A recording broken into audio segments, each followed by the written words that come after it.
तो क्या हाल चाल बच्चों, सब बढ़िया। हम लोग हमेशा न्यूट्रिशन इन ह्यूमन बींग्स के बारे में तो बात करते हैं कि ह्यूमन बींग्स न्यूट्रिशन कैसे लेते हैं, क्या वो करते हैं, लेकिन क्या कभी हमने सोचा कि न्यूट्रिशन इन लोअर ऑर्गेनिजम्स कैसे होता होगा, कि लोअर ऑर्गेनिज्म में बेसिकली न्यूट्रिशन का प्रोसेस चलता कैसे है? नहीं। तो आज हम लोग इस सेशन में पढ़ने वाले हैं न्यूट्रिशन इन लोअर ऑर्गेनिजम्स। पहली बात, हम कौन से लोअर ऑर्गेनिज्म की बात कर रहे हैं एंड लोअर ऑर्गेनिज्म होते क्या है? ऐसे ऑर्गेनिज्म जो बहुत ज्यादा डेवलप नहीं होते, जिनके अंदर प्रॉपर्ली ऑर्गन सिस्टम देखने के लिए नहीं बनता, उसे हम लोग कहते हैं लोअर ऑर्गेनिज्म। उसका बहुत ही प्यारा एग्जांपल है अमीबा। अब आगे बढ़ने से पहले मैं आप लोगों को बताना चाहती हूं कि अमीबा होता क्या है।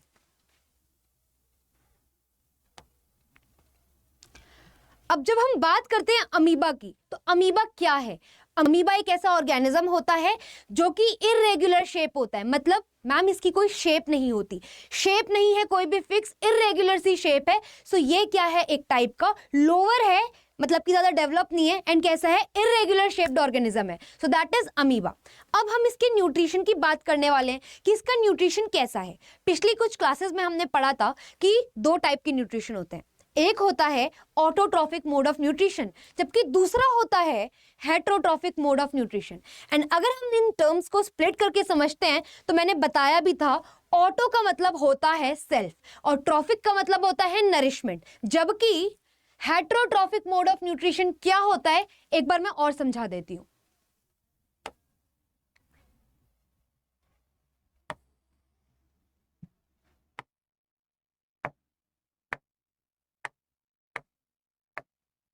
ठीक है, तो मैंने कहा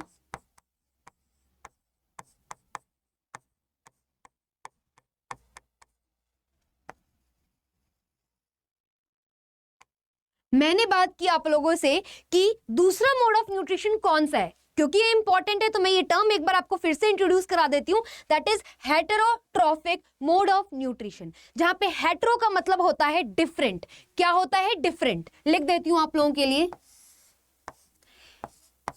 हेटेरो का मतलब होता है डिफरेंट, एंड ट्रॉफिक का मतलब होता है बच्चा न्यूरिशमेंट। क्या होता है? नरिशमेंट। एंड ट्रॉफिक का मतलब क्या होता है बच्चों? नरिशमेंट। तो एक ऐसा मोड ऑफ न्यूट्रिशन जिसमें कि ऑर्गेनिज्म अपना खाना खुद नहीं बनाता, बल्कि दूसरे ऑर्गेनिज्म पे डिपेंड होता है for its food, that is called as heterotrophic mode of nutrition, या ऐसे ऑर्गेनिजम्स को हम हेटेरोट्रॉफ्स बोलते हैं। अब इतना तो तुम लोगों को क्लियर हो गया होगा कि वो ऑर्गेनिजम्स जो अपना खाना खुद नहीं बनाते, they are called as heterotrophs, और मोड ऑफ न्यूट्रिशन होता है हेटेरोट्रॉफिक मोड ऑफ न्यूट्रिशन। अब अमीबा अपना खाना खुद नहीं बना पाता, अपने लिए खाना खुद नहीं बना पाता, जबकि ये दूसरे ऑर्गेनिजम्स पे डिपेंड होता है अपने फूड फॉर्मेशन के लिए या फूड कंजम्पशन के लिए। तो ये किस टाइप का मोड ऑफ न्यूट्रिशन है? एक बार रिवाइज करो, कौन सा? हेटेरोट्रॉफिक मोड ऑफ न्यूट्रिशन है। तो कोई भी तुमसे पूछ ले एकदम से कि अमीबा किस टाइप का मोड ऑफ न्यूट्रिशन होता है बच्चे, तो आपको बोलना है कि अमीबा का जो मोड ऑफ न्यूट्रिशन है ma'am, yes sir, that is heterotrophic, वो अपना खाना खुद नहीं बनाता। अब हेटेरोट्रॉफिक के बहुत अलग अलग टाइप्स हमने क्लास 7th में पढ़े हैं। पैरासिटिक होता है, सेप्रोफिटिक होता है, बट क्वेश्चन ये उठता है कि अमीबा का हेटेरोट्रॉफिक मोड ऑफ न्यूट्रिशन में कौन सा टाइप है? कौन सा mode of heterotrophic mode of nutrition amoeba show करता है? So the answer is holozoic mode of nutrition. मैं टर्म एक बार लिख देती हूं क्या है, फिर समझाती हूं।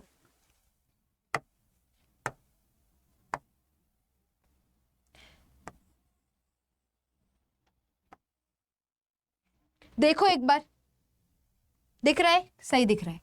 That is holozoic mode of nutrition. अगर कोई आपसे पूछ ले कि हेटेरोट्रॉफिक में भी कौन सा mode of nutrition amoeba show करता है, तो आप बताओगे होलोजोइक। अगर कोई पूछता है कि होलोजोइक मोड ऑफ न्यूट्रिशन क्या है, तो आपको बताना है ये एक ऐसा टाइप का न्यूट्रिशन होता है जिसमें जो ऑर्गेनिज्म होता है वो पूरा का पूरा खाना एक बारी में एनगल्फ कर लेता है। अब उस फूड की डाइजेशन जो है वो बॉडी के अंदर हो रही है। मतलब कि देखो, मतलब मैंने बोला ये है इर्रेगुलर शेप्ड ऑर्गेनिज्म, ये है इर्रेगुलर शेप्ड ऑर्गेनिज्म जिसका नाम है बच्चों अमीबा। ठीक है, अब ये अमीबा क्या करेगा? ये था फूड पार्टिकल। कौन है? फूड पार्टिकल है। लिख देते हैं, अलग कलर से लिखते हैं। ये है फूड पार्टिकल,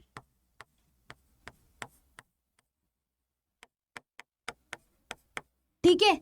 अगर ये अमीबा इस फूड पार्टिकल को एनगल्फ कर ले, मतलब गटक ले, ठीक है, अब इस फूड पार्टिकल की डाइजेशन अगर बॉडी के अंदर चलेगी, then it is called as holozoic mode of nutrition. कुछ भी नहीं था, एक ऐसा न्यूट्रिशन जिसमें ऑर्गेनिज्म जो खाना खाता है, ठीक है, वो खाने को पहले एनगल्फ करेगा, मतलब कि कंज्यूम करेगा। Now the digestion of food occur inside the body, कि जो खाना है वो डाइजेस्ट बॉडी के अंदर होगा, that is called as holozoic mode of nutrition. खत्म, ठीक है।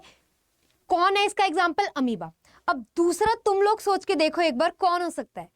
ह्यूमंस हो सकते हैं क्या? हो सकते हैं क्या? जरा सोचो तो, ह्यूमंस हो सकते हैं? आंसर है यस। क्यों? बिकॉज हम लोग भी खाना खाते हैं। अब तुम लोग डोसा खा रहे होंगे, मान लो तुम डोसा खाते हो, तुमने फूड को एनगल्फ किया, कंज्यूम किया। अब क्या हो रहा है? फूड की जो डाइजेशन है बच्चे, वो आपकी बॉडी के अंदर चल रही है। तो इस टाइप की मोड ऑफ न्यूट्रिशन को क्या कहते हैं? होलोजोइक मोड ऑफ न्यूट्रिशन कहते हैं मैम, यही बोलते हैं, ठीक है। एक बार देख लो, देख लो, आ गया समझ, ठीक है। नेक्स्ट स्लाइड में इसकी डेफिनेशन लाई हूं तुम्हारे लिए बहुत इजी सॉर्टेड वे में, ठीक है, वहां से पढ़ लो और इजी हो जाएगा। आओ,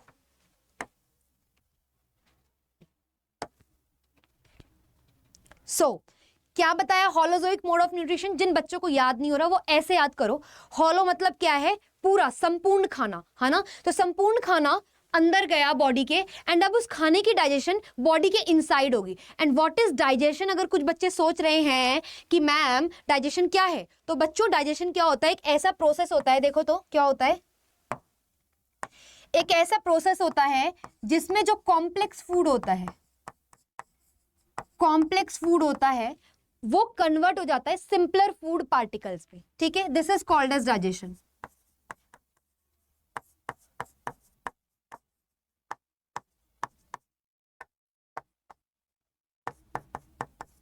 इसे हम क्या बोलते हैं? इस सुंदर से प्रोसेस को हम लोग बोलते हैं बच्चों डाइजेशन। क्या बोलते हैं? डाइजेशन, ठीक है। सो डाइजेशन क्या प्रोसेस है? एक ऐसा प्रोसेस है मैम जिसमें जो हमारा कॉम्प्लेक्स फूड पार्टिकल है, कॉम्प्लेक्स बिल्कुल, वो टूट टूट के कन्वर्ट हो जाता है सिंपलर फूड पार्टिकल में। That beautiful process is called as digestion. हो गया। अभी ये रही तुम लोगों के लिए अच्छी सी define holozoic mode of nutrition की। क्या है? एक टाइप का हेटेरोट्रॉफिक मोड ऑफ न्यूट्रिशन है ये चीज मैंने बताई, पॉइंट फर्स्ट क्लियर। दूसरा क्या है? जहां पे ऑर्गेनिज्म क्या करता है? इंजेस्ट करता है फूड को, इंटरनली गया फूड पार्टिकल, अंदर गया, अब उस खाने को डाइजेस्ट करेगा organism inside the body, that is called as holozoic mode of nutrition. हो गया। अब खाना अंदर चला गया। अब द थिंग इज कि खाना डाइजेस्ट कैसे होता है, कि भाई वो खाने को लेना, वो बॉडी में डाइजेशन, वो प्रोसेस क्या है। तो अगर कोई आपसे पूछे कि what are the steps involved in the holozoic mode of nutrition, वो हम नेक्स्ट स्लाइड में पढ़ने वाले हैं। आ जाओ।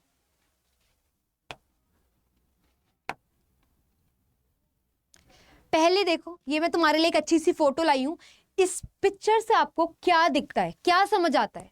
कि ये क्या इरेगुलर सी शेप है, कोई फिक्स शेप नहीं है, कोई रेक्टेंगल नहीं, कोई स्क्वायर नहीं, कोई ओवल नहीं, कोई ट्राइंगल नहीं, कोई फिक्स शेप नहीं है, बिल्कुल रैंडम इरेगुलर शेप ऑर्गेनिज्म है। तो ये जो इरेगुलर शेप ऑर्गेनिज्म है, इसी का नाम क्या बोल देते हैं हम लोग? अमीबा बोल देते हैं, ठीक है। लिख देती हूं।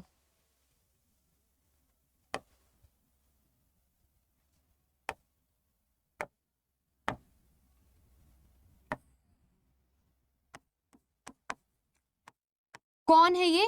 अमीबा। अब मन में क्वेश्चन आ रहा होगा कि मैम अमीबा यूनिसेल्युलर ऑर्गेनिज्म होता है या मल्टी सेलुलर ऑर्गेनिज्म होता है? तो प्यारे बच्चों, क्योंकि केवल ये एक ही सेल का बना हुआ है, ये सिंगल सेल्ड ऑर्गेनिज्म है। एक ऐसा ऑर्गेनिज्म जो केवल एक ही सेल का बना होता है, उन्हें कहते हैं सिंगल सेल्ड ऑर्गेनिज्म या यूनिसेल्युलर ऑर्गेनिज्म। तो पहला पॉइंट, अगर आपको कोई ये बोल दे name a organism which is irregular shaped, irregular या नॉट रेगुलर शेप्ड, तो आपका आंसर क्या होगा? अमीबा। कि भाई इरेगुलर शेप है, फिक्स शेप एंड साइज नहीं है, इसका मतलब क्या हो सकता है? वो अमीबा। अब हो सकता है किसी को डाउट हो, है ना। तो अगर ये टर्म आ जाए यूनिसेल्युलर, एक ही सेल का बना है और इरेगुलर है, तो आंसर क्या होगा? अमीबा। कैसा है ये? यूनी सेल्युलर है। यूनिसेल्युलर का मतलब होता है एक ही सेल का बना हुआ है। लिख देती हूं, देखो, यूनी मतलब क्या होता है? सिंगल, सेल्यूलर मतलब होता है बच्चा सेल। तो अमीबा एक सिंगल सेल्ड यूनिसेल्युलर ऑर्गेनिज्म है जिसकी क्या है, कोई फिक्स शेप एंड साइज नहीं है, that is called as amoeba. ठीक है, आगे चलते हैं, चलो।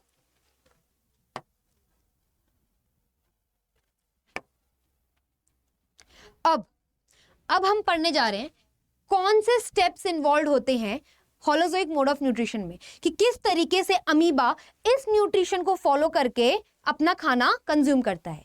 धीरे धीरे करके क्या करेंगे, स्टेप वाइज, आप लोग अच्छे से समझो, देन घर पे रिटन प्रैक्टिस करना वाइट ब्लैंक पेज पे। ठीक है, एंड ये क्वेश्चन इंपॉर्टेंट है, ये क्वेश्चन इंपॉर्टेंट है। आप कहोगे क्यों? बिकॉज सीबीएसई में ये सीबीएसई का फेवरेट क्वेश्चन लगा सकते हो, ये 3 मार्कर क्वेश्चन में आता है कितनी बार। तो अगर कोई आपसे ये क्वेश्चन भी बोल दे, एक्सप्लेन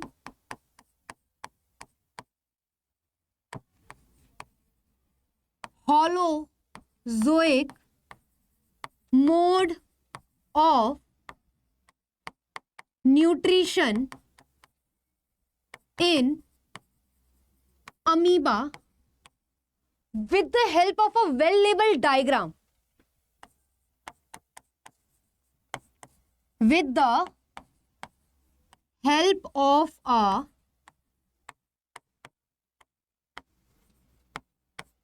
well labeled diagram, तो तुम लोग क्या लिखोगे? कहोगे मैम ने तो हमें डेफिनेशन बताई थी कि भाई ये एक टाइप का हेटरोट्रॉफिक मोड ऑफ न्यूट्रिशन है और इसमें क्या होता है कि जो ऑर्गेनिज्म होता है वो अपना खाना एनगल्फ करता है एंड देन फूड की डाइजेशन बॉडी के अंदर होती है। बट स्टेप्स और डायग्राम के थ्रू कैसे बताएं? तो इस डायग्राम को अच्छे से फोकस करके मैं यहाँ पे समझा रही हूँ, आप लोगों को प्रैक्टिस करनी है। ठीक है, आओ अब देखो, इसको ना करते हुए आप लोगों को डरना नहीं है। पहला देखो, पहला स्टेप क्या है, ये इर्रेगुलर शेप्ड ऑर्गेनिज्म ये पड़ा हुआ है, ये देखो मस्त, ये कौन है? इर्रेगुलर शेप्ड ऑर्गेनिज्म है। अब हमें कभी भी जब भी डायग्राम बनाते हैं हमें थोड़ी सी लेबलिंग करनी चाहिए, उससे क्या होता है एग्जामिनर पे अच्छा इफेक्ट पड़ता है कि हाँ बच्चे को आता है। तो ये सारी चीजें हमें ध्यान में रखती हैं जब भी हम बायोलॉजी के आंसर्स लिख रहे हैं। ठीक है, तो ये इर्रेगुलर शेप बना दिया, एक ही सेल है तो ये अमीबा है। अब इसके अंदर इसका न्यूक्लियस है, ये क्या है? इसका न्यूक्लियस लिख दो, अच्छी बात है लिखना। ठीक है, ये कौन है? न्यूक्लियस। ये इसके अंदर का क्या है बच्चे? फ्लूइड पार्ट है जिसे आप लोग साइटोप्लाज्म इसका बोल सकते हो। यहां आप इसको इसका साइटोप्लाज्म बोल सकते हो। अब आप कहोगे साइटोप्लाज्म क्या है? साइटोप्लाज्म क्या होता है? सेल के अंदर का जो सेमी फ्लूइड पार्ट होता है उसे कहते हैं साइटोप्लाज्म। ठीक है, ये हो गया इर्रेगुलर शेप्ड सेल। ठीक है, और क्या ये इसका न्यूक्लियस है, इसका साइटोप्लाज्म। ये कौन है? अमीबा। ठीक है, अब जैसे ही देखो ये अभी अमीबा नॉर्मली प्रेजेंट है अपने नेचर में, नॉर्मली प्रेजेंट है इर्रेगुलर शेप। अब क्या हुआ, इसके आसपास के इन्वायरमेंट में एकदम से कोई फूड पार्टिकल आ गया, तो इसे सेंस हो गया भाई, इसको सेंस हो गया कि मेरे इन्वायरमेंट में मेरा फूड पार्टिकल प्रेजेंट है। अब क्या होगा देखो, फूड पार्टिकल बना देती हूं,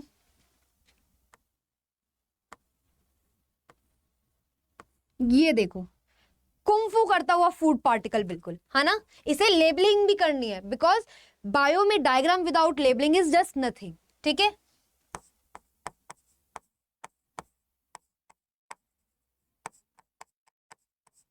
ओके अब तुमने फूड पार्टिकल बना लिया।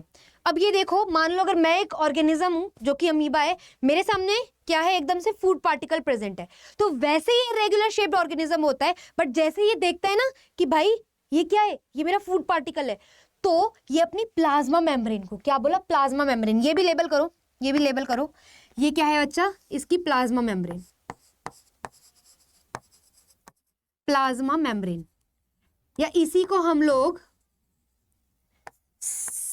सेल मेम्ब्रेन भी बोलते हैं, इसी को हम लोग सेल मेम्ब्रेन भी बोलते हैं। कुछ भी नहीं, सेल की बाहर की protective covering, that is cell membrane, या इसे हम लोग प्लाज्मा मेम्ब्रेन भी बोल देते हैं। अब सुनो, अब सिनेरियो कंडीशन देखो, ये इसका फूड पार्टिकल, ये रहा अमीबा। जैसे इसे सेंस हुआ फूड पार्टिकल, तो पता क्या होता है, इसकी जो ये देख रहे हो ये प्लाज्मा मेम्ब्रेन है, ये एक्सटेंड हो जाती है इस तरीके से। अब जब ये एक्सटेंड हो रही है इस तरीके से, तो ये जो फिंगर लाइक प्रोजेक्शन टेम्पररीली निकली है ना फूड को देख के कि भाई मैं तो खाना खाने जाऊंगा, तो उसे मूव करना पड़ेगा। तो अब खाने तक पहुंचना है, खाना तो नहीं आएगा उसके पास, तो उसे मूव करना पड़ेगा खाने के पास जाने के लिए। बट वो कैसे करे? तो होता क्या है, जैसे ही फूड पार्टिकल सेंस होता है एनवायरमेंट में, अब ये जो अमीबा है ये अपनी फिंगर लाइक प्रोजेक्शंस निकाल लेगा। ये जो प्लाज्मा मेम्ब्रेन है ना, इसको एक्सटेंड करा देगा इस तरीके से। मान लो ये मैं भी फैली हुई थी बिल्कुल, अब ये इस तरीके से मेरी जो प्लाज्मा मेम्ब्रेन है ऐसे बाहर को फिंगर लाइक प्रोजेक्शन ऐसे बाहर को धकेल रही है। तो इस तरीके से वो जो फिंगर लाइक प्रोजेक्शन बनती है उसे कहते हैं स्यूडोपोडिया। क्या बोलते हैं? स्यूडोपोडिया। दिखाती हूँ, बना के आ जाओ। देखो ऐसे ही पेपर में बना के आ जाओ, मार्क्स फुल मिलेंगे।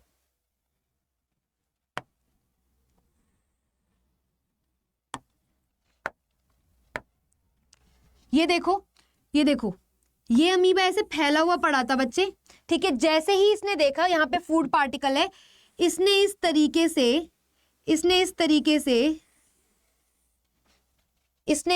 से ये निकाल ली अपनी फिंगर लाइक प्रोजेक्शन। ये देखी, ये फिंगर लाइक प्रोजेक्शन दिखी ना, ये इस तरीके से निकाल ली इसने फिंगर लाइक प्रोजेक्शन, ताकि ये अपने यहाँ पे जो फूड पार्टिकल है उसे कैप्चर कर सके।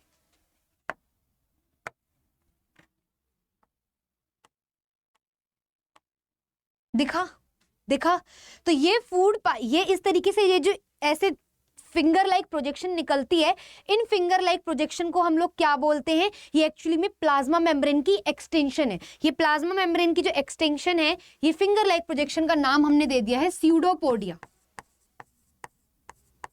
स्यूडोपोडिया, ठीक है। अब स्यूडोपोडिया का मतलब पता है क्या है? तोड़ो इस टर्म को। स्यूडो मतलब क्या होता है? झूठा, फॉल्स।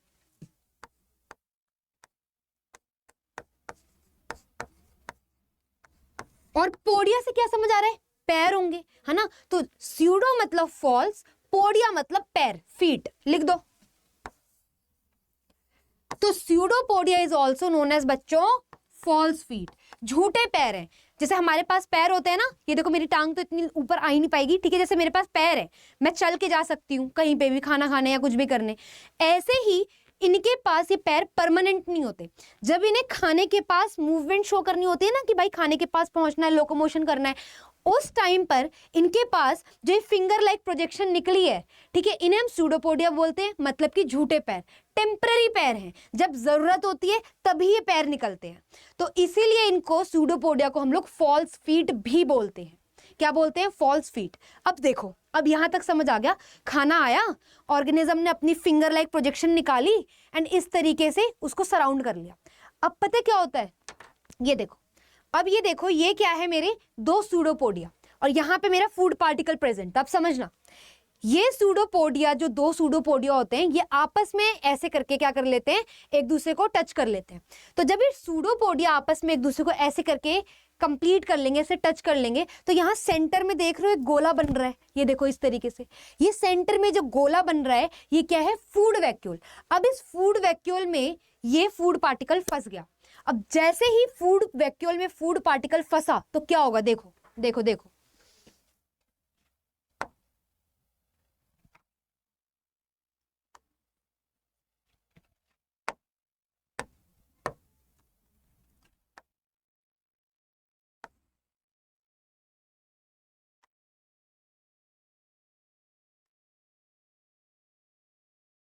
ये देखो, ये दोनों स्यूडोपोडिया आपस में जुड़ गए।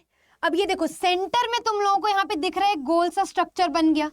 जब दोनों स्यूडोपोडिया आपस में जुड़े तो यहाँ सेंट्रल में ना एक गोल सा स्ट्रक्चर बना, जिसका नाम होता है बच्चों फूड वैक्यूल।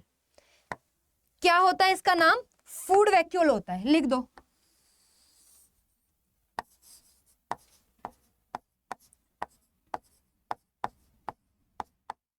Food vacuole. अब फूड वैक्यूल में क्या होता है? नाम से समझ आ रहा है क्या होगा? ये देखो खाना, ये बेचारा इस फूड वैक्यूल के अंदर पहुंच गया। अब इस फूड वैक्यूल में पता क्या होता है? डाइजेस्टिव एंजाइम रिलीज करता है अमीबा, ठीक है। ये इस तरीके से फूड वैक्यूल बना, इसमें कुछ जूसेस रिलीज हो रहे हैं। डाइजेस्टिव जूसेस भी नहीं कहोगे, डाइजेस्टिव एंजाइम्स बोलोगे। डाइजेस्टिव एंजाइम्स रिलीज हो रहे हैं। अब वो डाइजेस्टिव एंजाइम्स क्या करेंगे? डाइजेशन करेंगे। और डाइजेशन का मतलब तुम लोगों को पता है, कॉम्प्लेक्स फूड पार्टिकल को सिंपलेस्ट फॉर्म में तोड़ दिया। मतलब कि अगर खाना कोई कॉम्प्लेक्स फॉर्म ऑफ कार्बोहाइड्रेट है, कोई भी टाइप का कार्बोहाइड्रेट उसको खाने से मिल रहा है, वो सिंपलेस्ट फॉर्म में टूट जाएगा, दैट इज ग्लूकोज। ठीक है, this is called as digestion. ठीक है, आगे इस स्टेप को कंटिन्यू करते हैं। ठीक है, इतना एक बार स्क्रीनशॉट ले लो, स्क्रीनशॉट ले लो। ये फर्स्ट स्टेप है अभी तक जो मैंने तुम लोगों को बताया है, दैट इज फर्स्ट स्टेप है। ये जो सूडोपोडिया की हेल्प से इसने खाने को,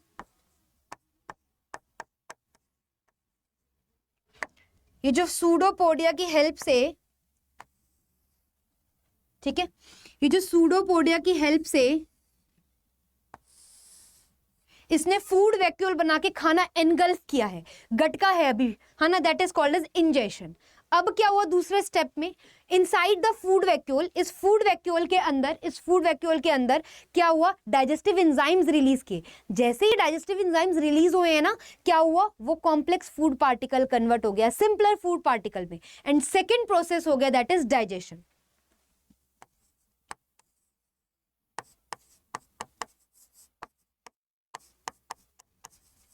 ठीक है, दो स्टेप पढ़ा लिए, खाना इंजेस्ट कर चुके हो तुम लोग, मतलब तुम लोग नहीं सॉरी, अमीबा इंजेस्ट हो गया, डाइजेशन हो गया। अब बहुत इजी पीजी है, जल्दी से देखो, स्क्रीनशॉट ले लो। ठीक है, ले लिया, चलो चलो आगे। अब हम पढ़ेंगे थर्ड स्टेप बच्चों। अब हम क्या पढ़ेंगे, थर्ड स्टेप। अब देखो तो, अब देखो, ये रहा वो तुम्हारा अमीबा फैला हुआ। ठीक है, इस तरीके से इसकी स्यूडोपोडिया ने ऐसे ज्वाइन करके ये इस तरीके से सेंटर में बना लिया था बच्चों फूड वैक्यूल। दिख रहा है ये फूड वैक्यूल?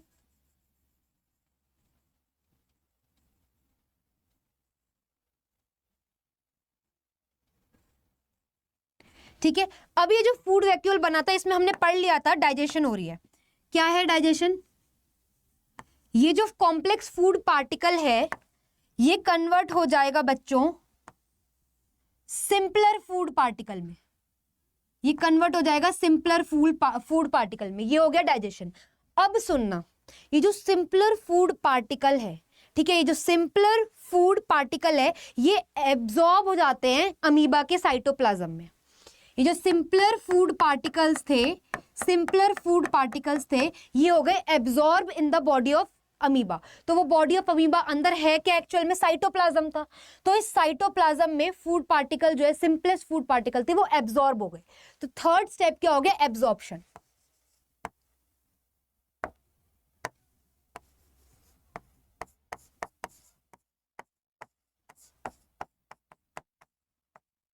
ठीक है, थर्ड स्टेप हो गया एब्जॉर्प्शन। अब अमीबा इतना सारा काम कर रहा है या करवा रहा है अपनी बॉडी से, तो वो खाली तो होगा नहीं। अब ये जो सिंपलेस्ट फॉर्म ऑफ न्यूट्रिएंट थी बच्चों, ये क्या है, डिसॉल्व हो गई या ट्रांसफर हो चुकी है साइटोप्लाज्म ऑफ अमीबा में। मतलब कि अमीबा की बॉडी को न्यूट्रिएंट्स मिल गए हैं सिंपलेस्ट फॉर्म में। अब क्या होगा, न्यूट्रिएंट से मिलती है एनर्जी, तो वो जो अमीबा है ये अमीबा क्या करेगा, ये सिंपलेस्ट फॉर्म ऑफ न्यूट्रिएंट्स को यूटिलाइज करेगा टू गेट एनर्जी। ठीक है, अब क्या होगा, ये इन फूड पार्टिकल्स को तोड़ेगा, ठीक है, यूज करेगा ताकि इसको एनर्जी मिल सके। ठीक है, तो क्या हुआ, थर्ड स्टेप क्या था, एब्जॉर्प्शन, ट्रांसफर या एब्जॉर्प्शन ऑफ या डिसॉल्व हो गया वो simpler form of nutrient into the cytoplasm. ठीक है, थर्ड स्टेप। फोर्थ स्टेप क्या हुआ, utilisation of the nutrient by the amoeba. ठीक है, क्या हुआ, ये जो न्यूट्रिएंट सिंपलेस्ट फॉर्म में अमीबा की बॉडी में गए, अमीबा ने इन न्यूट्रिएंट्स को यूज किया ताकि इससे एनर्जी निकले। अब ये जो एनर्जी इस न्यूट्रिएंट से निकली है, ठीक है, ये जो अमीबा है वो यूज कर लेगा टू परफॉर्म स्पेसिफिक फंक्शन। क्योंकि हर चीज को करने के लिए बच्चों एक एनर्जी लगती है ना, हर चीज को करने के लिए भैया एनर्जी तो लगेगी। अब जब हर चीज को करने के लिए एनर्जी लग रही है, इसे भी तो कुछ ना कुछ आगे काम करना होगा, है ना। जैसे अब मान लो इसको वेस्ट प्रोडक्ट अपनी बॉडी से रिमूव करवाना है, उसके लिए एनर्जी लगेगी। ये जब लोकोमोशन करके खाने तक पहुंचा, उसके लिए एनर्जी लग रही है। तो यूटिलाइजेशन ऑफ द एनर्जी, ठीक है, utilisation of the energy is called assimilation. ठीक है, एब्जॉर्प्शन के बाद क्या होता है, एसिमिलेशन। कुछ भी नहीं है, एसिमिलेशन का मतलब होता है, ब्रैकेट में लिख देती हूं, वो जो सिंपलेस्ट फॉर्म ऑफ न्यूट्रिएंट था वो यूटिलाइज हो गया टू गेट एनर्जी, और वो एनर्जी ये ऑर्गेनिज्म यूज कर रहा है टू परफॉर्म स्पेसिफिक फंक्शन। ठीक है,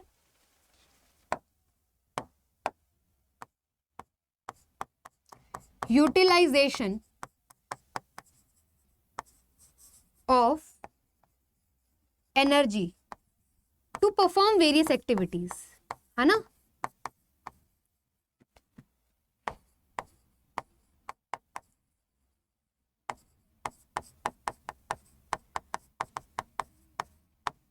ठीक है, हो गया, एसिमिलेशन भी समझ आ गया। अब जब भी हमारी बॉडी कुछ भी फंक्शन करती है, जैसे अभी इतने सारे स्टेप्स हुए, इंजेशन, डाइजेशन, एब्जॉर्प्शन, एसिमिलेशन, कोई भी प्रोसेस करती है तो हमारी बॉडी या कोई भी ऑर्गेनिज्म की बॉडी साथ ही साथ कुछ वेस्ट प्रोडक्ट रिलीज करती है।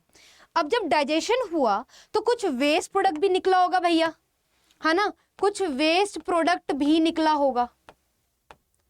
अगर ये वेस्ट प्रोडक्ट ऑर्गेनिज्म की बॉडी में रहेगा तो टॉक्सिसिटी बढ़ेगी और ऑर्गेनिज्म मर जाएगा, तो ऐसा तो अमीबा चाहेगा नहीं, तो ये जो वेस्ट प्रोडक्ट होते हैं ये अपनी बॉडी से रिमूव कर देता है।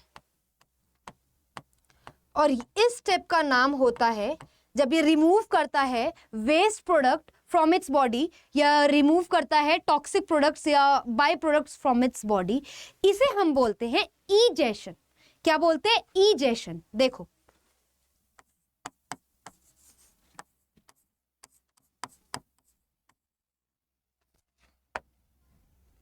इजेशन क्या होता है? इजेशन का मतलब removal of the waste product from the body. Body के अंदर से वेस्ट प्रोडक्ट का रिमूव करना इज कॉल्ड एज इजेशन। तो जब डाइजेशन हुआ होगा कुछ वेस्ट प्रोडक्ट निकले होंगे, है ना, तो उस वेस्ट प्रोडक्ट का रिमूवल होना बॉडी से वो बहुत एसेंशियल है, वरना अमीबा की बॉडी में भी टॉक्सिसिटी हो जाएगी। तो जब अमीबा रिमूव करता है वेस्ट प्रोडक्ट को अपनी बॉडी से, उसे हम लोग क्या बोलते हैं बच्चों? इजेशन बोलते हैं। खत्म, लिख देती हूँ।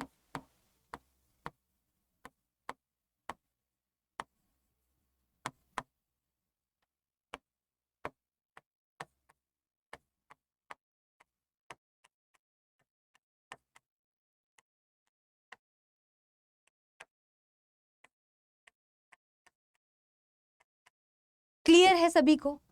हो गया।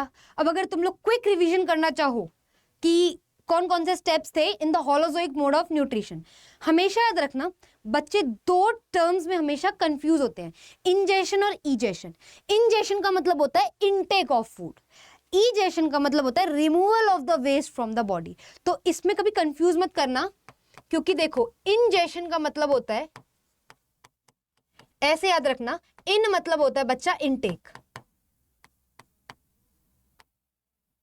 तो इनटेक तो फूड का ही करेगा, टॉक्सिक सब्सटेंस का नहीं करेगा अमीबा, है ना। तो intake of food is called as ingestion. फिर उसके बाद क्या होता है? फिर होता है डाइजेशन, और वो भी कैसे? फूड वैक्यूल ऐसे जोड़ लेता है, ये स्यूडोपोडिया ऐसे जोड़ लेता है, ये फूड वैक्यूल बन गया, इसमें डाइजेस्टिव एंजाइम रिलीज हो गए, वो डाइजेस्टिव एंजाइम जैसे रिलीज हुए complex food particle simpler food particle में कन्वर्ट हो गया, डाइजेशन खत्म।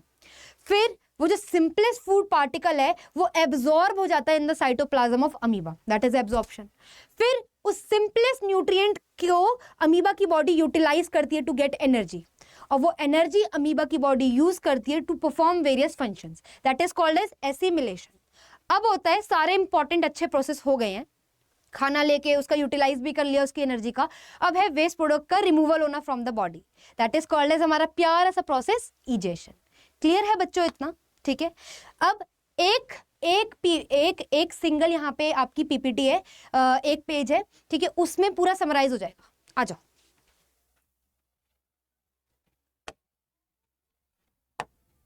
ये देखो मैं लाई हूं तुम लोगों के लिए पीपीटी, जो कि पूरे 5 स्टेप्स ऑफ होलोजोइक न्यूट्रिशन एक ही झटके में तुम लोगों को रिवाइज करवा सकती हूँ इस पीपीटी के थ्रू। देखो पहले क्या हो रहा है, देखो तो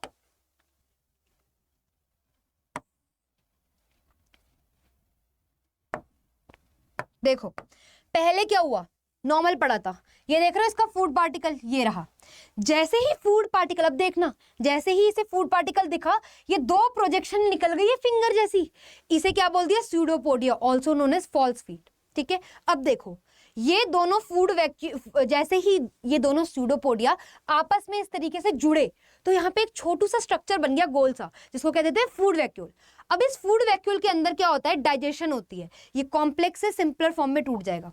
अब क्या हुआ, वो simpler nutrient got absorbed in the cytoplasm, ये देखो दिख रहा है एब्जॉर्प्शन हो गई। अब एब्जॉर्प्शन के बाद देखो इससे क्या है, ये जो न्यूट्रिएंट्स यहाँ पे पड़े होंगे, इन न्यूट्रिएंट से जो एनर्जी निकलेगी वो एनर्जी ये अमीबा खुद यूज करेगा टू परफॉर्म डिफरेंट प्रोसेसेस। और देखो लास्ट में ये क्या निकाल रखा है इसने, यहाँ पे ये दिख रहा है, ये है excretion, removal of the waste product from the body is called excretion या इजेशन, नॉट एक्सक्रीशन, अमीबा के केस में से इजेशन बोलते हैं। खत्म हो गया ये टॉपिक, बहुत इजी था, होलोजोइक मोड ऑफ न्यूट्रिशन। अब मेरी बात सुनो, बहुत इंपॉर्टेंट बेटा, हम लोगों को लगता है स्यूडोपोडिया जो है उसका मेन फंक्शन क्या है, स्यूडोपोडिया का मेन फंक्शन तुम्हें क्या लग रहा है, झूठे पैर, help in the movement, amoeba को हेल्प करते हैं मूवमेंट में, लोकोमोशन में, एक तो ये लिख लो।